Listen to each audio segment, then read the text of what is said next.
Para sahabat Rasulullah adalah manusia-manusia pilihan, mereka mendapatkan gelar generasi terbaik umat Islam. Merekalah contoh paling ideal bagi kaum muslimin untuk berkaca. Orang-orang yang dijamin oleh Rasul sebagai para penghuni surga dan para pejuang agama paling gagah berani di seantero bumi. Para sahabat adalah manusia biasa sama seperti kita. Mereka juga punya kebaikan dan punya keburukan. Dan di antara para sahabat tidak semua sahabat Rasul adalah ahli agama.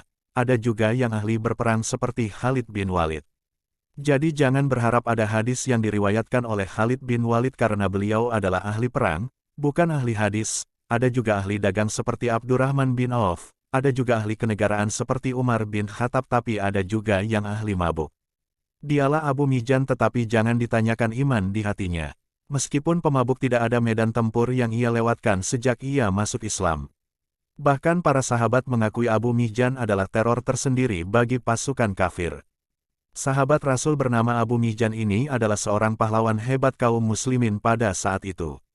Namun karena kebiasaannya dari zaman jahiliyah adalah minum homer, mabuk, bahkan homer seperti air minum biasa di kalangan orang Arab jahiliyah saat itu. Sehingga bagi Abu Mijan hal paling berat yang harus ia tinggalkan adalah homer. Saking cintanya ia dengan homer, ia pernah berkata kepada istrinya, "Wahai istriku, kalau aku nanti mati, kuburlah aku di dekat kebun anggur agar aku setiap hari bisa mencium bau anggur dari dalam kuburku."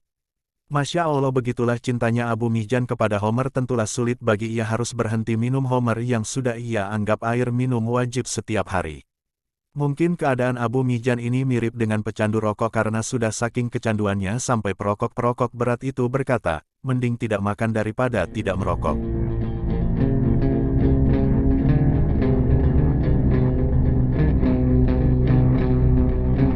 Ini lebih lengkapnya, kami merangkumnya untuk kalian. Tapi sebelum lanjut, kami ingatkan kembali untuk subscribe channel ini dan aktifkan lonceng notifikasi kamu untuk mendapatkan video edukasi dan datanya. Berbicara soal kehebatan Abu Mijan di medan perang, tidak ada satupun sahabat Nabi yang meragukan garangnya.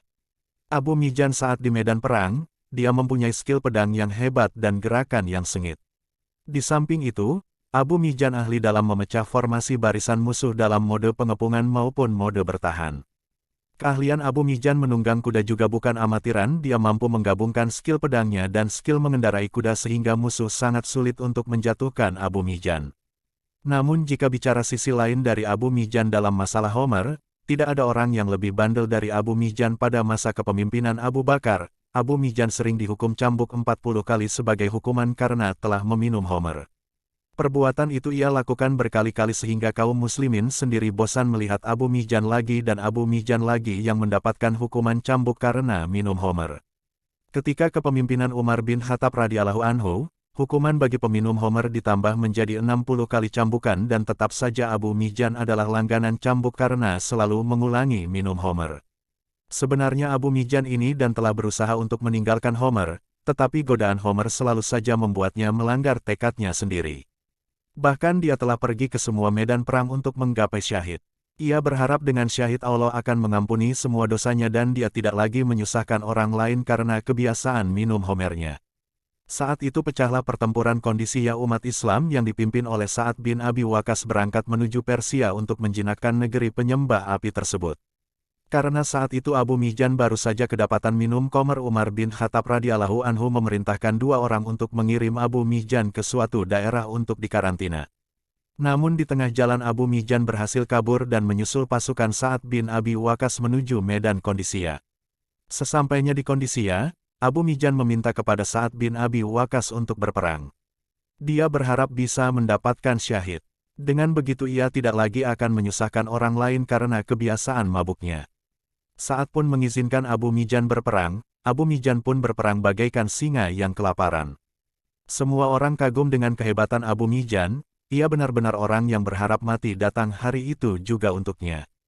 Namun apalah daya, Allah masih menghendaki Abu Mijan sehat walafiat. Di sela-sela istirahat itulah godaan homer merasuki Abu Mijan. Keinginan minum homer membuat akalnya tidak lagi waras.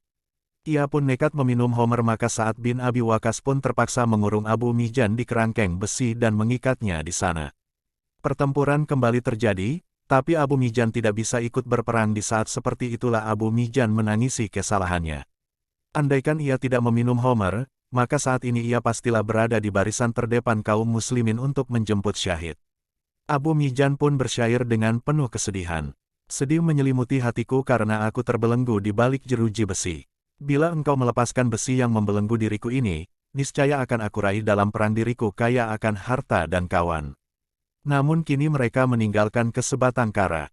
Tubuhku kering karena sengatan matahari, kuperbaiki timbangan yang rusak hanya ampunan Allah yang aku harap. Mendengar rintihan Abu Mijan istri saat merasa iba dan kasihan, Abu Mijan pun merayu istri saat agar melepaskan ikatannya. Abu Mijan berjanji jika ia syahid, maka ia tidak akan menyusahkan orang lain lagi. Jika ia masih hidup, maka ia akan kembali ke penjara dan menerima hukumannya. Istri saat pun memberikan kebebasan kepada Abu Mijan karena janjinya, maka Abu Mijan membawa kuda milik Sa'ad bin Abi Waqqas yang bernama Balqot dan ia menutup wajahnya dengan kain hitam. Kemudian menuju medan perang dengan penuh keberanian.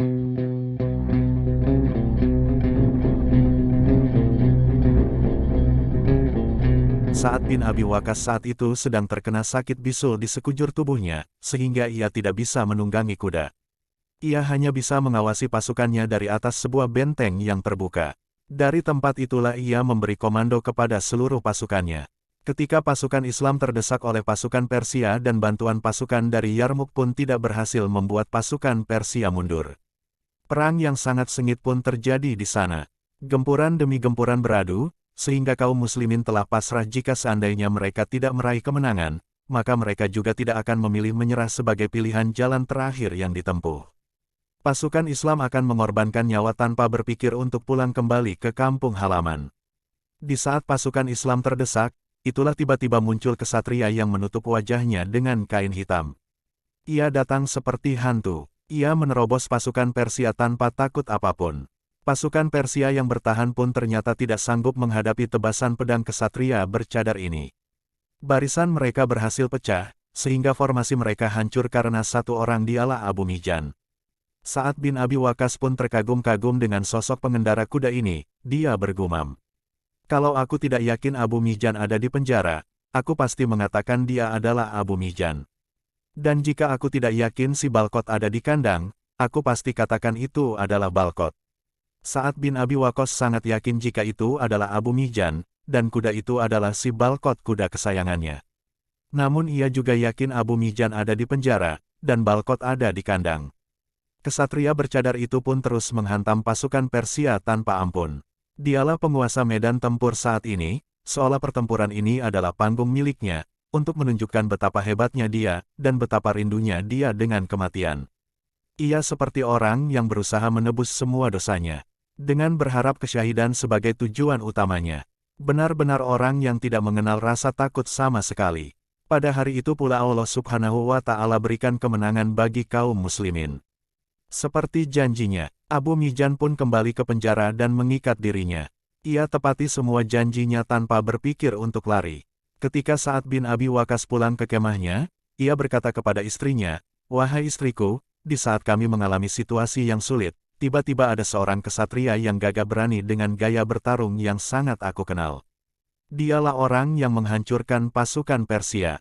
Jika aku tidak mengikat Abu Mijan di penjara, aku yakin itu adalah dia." Istri Sa'ad berkata, "Wahai suamiku, itu, memanglah Abu Mijan dia berjanji begini dan begitu." Mendengar ucapan istrinya itu Sa'ad merasa menyesal telah mengikat Abu Mijan. Ia sadar bahwa siksaan yang sangat berat bagi Abu Mijan adalah jika ia tidak bisa berperang untuk menggapai syahid di sisi Allah. Sa'ad pun kemudian menemui Abu Mijan dan berkata, "Demi Allah, aku tidak akan pernah lagi mencambukmu dari hari ini." Abu Mijan pun berkata, "Demi Allah, aku tidak akan minum Homar lagi setelah ini. Bukan aku takut kepada cambuk, tetapi karena aku ingin Allah membersihkan semua dosa-dosaku." Subhanallah, kita lebih layak untuk mengikuti jejak Abu Mijan. Berapa banyak dosa yang kita lakukan tetapi kita tidak pernah membersihkannya. Bahkan kita merasa aman dari dosa-dosa itu. Padahal Allah memberikan kita kesempatan untuk membersihkannya. Sahabat yang beriman, seseorang yang memahami kesalahannya dan berusaha merubahnya. Kemudian ia mengulangi lagi kesalahannya. Kemudian ia bertobat kemudian mengulanginya. Ia mungkin masih butuh proses untuk berhenti secara sempurna seperti Abu Mijan. Ia butuh waktu yang lama untuk bertobat dari Homer dan kebiasaan mabuknya.